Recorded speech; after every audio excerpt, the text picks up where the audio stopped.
Okay, let's see if this works. First thing we're going to do is, can I drag this? Oh yeah, I can drag this over. I forgot that I could do that.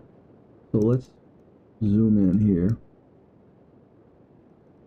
Let's zoom in. What we're going to do is this right here is a chalk. That right there is the lantern. I'm going to pick up the chalk, go to it.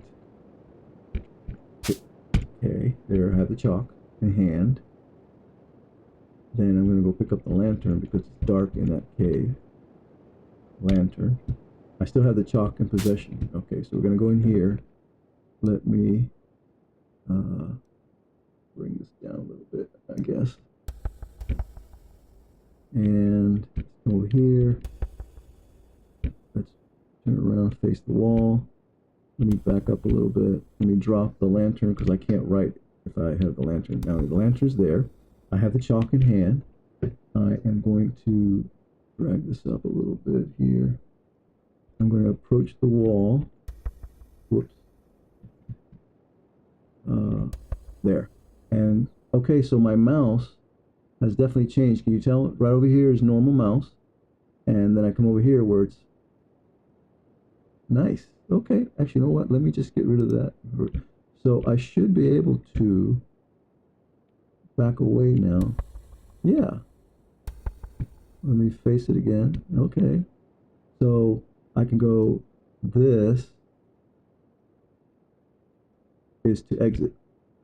And let's see if I can back up here. Yep, it's there. So this is going to be a way that the player can navigate in a cave that's very complicated, as you can see. But I need the lantern because the cave is really dark. So like say for example, I face that, say it gets really dark really fast, right? So I've got to get the lantern in hand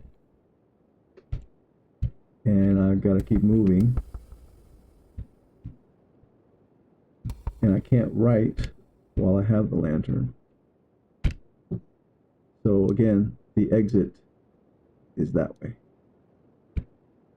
And so I can walk around now and that mark will stay there. So this is a real life example of why I'm glad I converted my game to client server. And yes, I'm going to have issues, you know, getting people to find it on my own server, but so what? I don't care. So look at this one here. Where's the title? My game was stolen by Chinese developers and they're actually making money from it. So a few days ago, my friend randomly sent me a link to a Japanese app store. At first, I had no idea what it was my game. Someone took my project, reverse engineered it, ported it into a Mac. Okay. So, what else? So one thing is that, you know, like, so the idea behind client server is you try to keep your intellectual property, your ideas, the rules of the game, as much as you can on the server, and very little on the client being the browser. Now, yes, it does affect some of the gameplay. But also part of the rendering jumpiness is the fact that it's client server, and part of it is that I don't have it. It's not WebGL. It's actually a mix of Canvas 2D and WebGL. But I don't care. I'm not trying to make money at it. But I just wanted to point out that, yeah, if you don't figure out ways to protect your game, it'll easily be stolen.